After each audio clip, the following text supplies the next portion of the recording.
ఉంది. కానీ గత 19లో రిజల్ట్ రాకముందే ఒక ప్యాలెస్ అభివృద్ధి చూపించాడు జగన్మోహన్ రెడ్డి. 5 ఏళ్ళు అదే ప్యాలెస్ అభివృద్ధి. తర్వాత ఇంకా there is no development, there is no ఇంకా ఈ ప్యాలెస్ ఒకటే ప్యాలెస్. అయితే మీరు చెప్పినట్టుగా ఇది టూ ఎర్లీ టు సే అండి. ఇప్పుడు ఈ 11 నెలల కాలానికి పనితనాన్ని, మొనగాడితనాన్ని, మగతనాన్ని మనం అంచనా వేసి చెప్పేసేంత పరిస్థితి లేదు. ఎవరో సర్వే సంస్థ ఒక సర్వే చేసింది అని మీరు చెప్తున్నారు, నేనైతే చూడలేదు. ఓకే, ఆ సర్వే వాళ్ళ ఇప్పుడు ఆయన చెప్పారు, మన అనలిస్ట్ గారు ప్రసాద్ గారు, వాళ్ళ శాంటిటీ కూడా ఎంతవరకు ఉంటుంది అనేది మనం చూడాలి. కొన్ని శాంటిటీ ఉందనుకుందామండి. ఎస్, ఫస్ట్ లో ఎవరికైనా తప్పుడడుగులు పడతాయి కొంతమంది ఎమ్మెల్యేలు. టోటల్ గా కూటమి ప్రభుత్వం సక్సెస్ఫుల్ గా నడుస్తుంది. కొంతమంది ఎమ్మెల్యేలు తప్పుడడుగులు వేయొచ్చు, లేకపోతే మందకొడిగా నడవచ్చు, మందగమనం చేయొచ్చు. అంత మాత్రాన్ని వాళ్ళు కూడా ఫెయిల్ అయిపోయినండి, డిజాస్టర్ అయిపోయినండి ఇప్పుడు అప్పుడే చెప్పలేం కదా. ఇంకా 4 years టైం ఉంది. సినిమా ఒక గ్రాండ్ ఓపెనింగ్ అయింది, సూపర్ హిట్.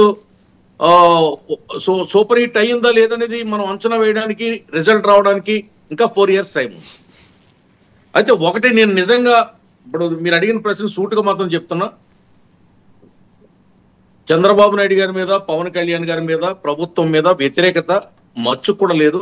అక్కడక్కడ అడపాదడప స్థానిక శాసనసభ్యుల పని తీరు పైన కంటే వ్యవహార సరళి పైన, అంటే కార్యకర్తలతో వాళ్ళు మూవ్ అయ్యే విధానం పైన, కార్యకర్తలకు వాళ్ళు ఇచ్చే respect, give and take respect policy పైన కొంత వ్యతిరేకత నేను గమనించిన మాట వాస్తవం.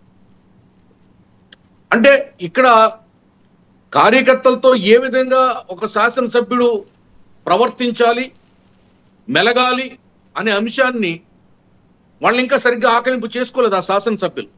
చాలా మంది కొత్త వాళ్ళు వచ్చారు. అంటే ఒక్కసారి నెగ్గేస్తే శాశ్వతంగా పదవిలో ఉంటాం, ఇదే లాస్ట్ ఎన్నిక, మనం సెటిల్ అయిపోయాం, ఇది పర్మనెంట్ జాబ్ అనే ఒక అవగాహన లేమి చాలా మందికి ఉంది. గతంలో జగన్మోహన్ రెడ్డికి వాళ్ళ ఎమ్మెల్యేలు కూడా ఇదే 30 ఏళ్ళు మేమే, 30 ఏళ్ళు మేమే, 30 ఏళ్ళు మేమే అని చెప్పారు. అటువంటి బాపత ఇప్పుడు కొంతమంది ఉండొచ్చు, వాళ్ళకి ఇటువంటి పిచ్చి పిచ్చి ఆలోచనలు రావచ్చు. తద్వారా ఈ వ్యతిరేకత వాళ్ళు మూట కట్టుకోవచ్చు. మీరు అన్నారు కొరికుపుడు గురించి చెప్పారు. ఎస్, జగమెరిగిన సత్యం అది. అలా కొంతమందికి నోటి దూల మాట్లాడే విధానం రాకపోవడం, అసహనం వ్యక్తం చేయడం, చిరాకు పడడం, కోపగించుకోవడం, సరిగ్గా రిసీవ్ చేసుకోలేకపోవడం, అందుబాటులో లేకపోవడం,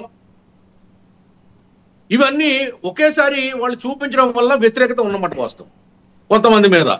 అది వ్యక్తిగతమైంది, పార్టీ పరమైంది, ప్రభుత్వ పరమైంది కాదు అది. కానీ ప్రభుత్వం అందించే ఆ ఫలాలు ఏవైతే ఉన్నాయో అవి ఎమ్మెల్యే ప్రమేయం లేకుండా అందేస్తున్న అక్కడ యంత్రాంగం ఉంది, ప్రభుత్వ యంత్రాంగం ఉంది. కార్యకర్తలు ఈవేళ ప్రతి బూత్ స్థాయిలో కూడా తెలుగుదేశం పార్టీకి యంత్రాంగం ఉంది. ఇప్పుడు పింఛన్లు కానీ, ఇతరత్ర సంక్షేమ పథకాలు కానీ, డెవలప్మెంట్స్ కానీ అన్ని అందరూ. ఈవేళ రోడ్లు జగన్మోహన్ రెడ్డి ఆడుదాం ఆంధ్ర, నాడు నేడు లాంటి ప్రోగ్రామ్స్ పెట్టి అక్కడ ఏమి అభివృద్ధి చూపించాడో నాకు తెలియదు. కానీ రంగులు, నాడు నేడులో రంగులు ఉన్నాయి. ఆడుదాం ఆంధ్రలో అయితే ఏమి లేవు, కాగితం పడవలు ఉన్నాయి, అక్కడ పేడలు ఉన్నాయి, గోడ కొట్టిన పిడకలు ఉన్నాయి, ఇంకేమి లేవు అక్కడ. కానీ ఇక్కడ అలా కాదు. ఏదైతే 1000 కోట్లు కూడా రోడ్లకి జగన్మోహన్ రెడ్డి కేటాయించలేకపోయాడో 3 నెలల్లో రోడ్లు వేసాం ఇక్కడ 1000 కోట్లతో. అది జనాలు చాలా ఆనందపడ్డారు. ఈవేళ ప్రయాణం చేయాలంటే భయపడే రోజులు పోయి హాయిగా ప్రయాణం చేసే పరిస్థితి ప్రతి ఒక్కరు ఎంజాయ్ చేస్తున్నారు. సంక్రాంతి పండుగకి హైదరాబాద్ నుంచి వచ్చిన వాళ్ళు, ఇతర రాష్ట్రాల నుంచి వచ్చిన వాళ్ళు దీన్ని స్వయంగా మెచ్చుకుని వెళ్ళారు. అదేవిధంగా గ్రామీణ పంచాయతీ పరిధుల్లో లైట్లే ఉండేవి కాదు 5 సంవత్సరాలు. ఇవాళ ప్రతి పల్లెలో లైట్లు వెలుగుతున్నాయి, కుళాయిలు వచ్చాయి కదా, ట్యాప్ వాటర్ వచ్చేది కాదు. జల్ జీవన్ మిషన్ కేంద్రం గుజరాత్ లో 1,00,000 కోట్లు ఉపయోగించుకుంటే కేవలం ఇక్కడ 20,000 కోట్లు, 2,000 కోట్లు, 22,000 కోట్లు ఉపయోగించుకున్నాడు జగన్మోహన్ రెడ్డి.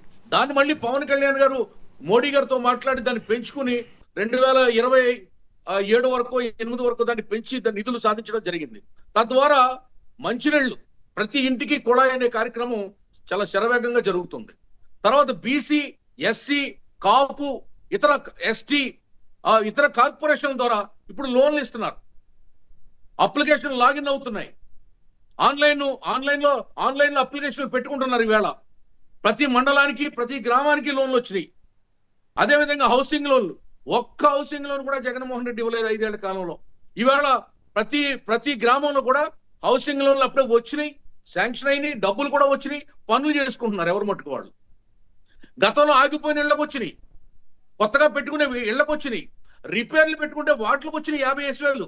దళితులకైతే 50,000, ఎస్సీలకైతే 50,000, ఎస్టీలకైతే 70,000, బీసీలకైతే 50,000. ఆ విధంగా వచ్చినాయి. ఆ విధంగా ప్రభుత్వం యొక్క ప్రతిఫలాలు జగన్మోహన్ రెడ్డి 15,000 ఇస్తే ఈవేళ బీసీ కార్పొరేషన్ ద్వారా 20 లక్షల రూపాయల లోన్లు ఉన్నాయి. సో ఈ సర్వే ఏం కాదు, మిమ్మల్ని ఏం చేయలేదు అంతేనా? అదే చెప్తున్నాను సార్. సర్వేలు మారుతాయి, మీకు తెలియదే ఉంది. సర్వేలు మారుతాయి, అభిప్రాయాలు మారుతాయి, ఒపీనియన్ మారుతుంది. రేపు మే నెలలో తల్లికి వందనం కార్యక్రమం జరగబోతుంది. ఇంటిలో ఎంతమంది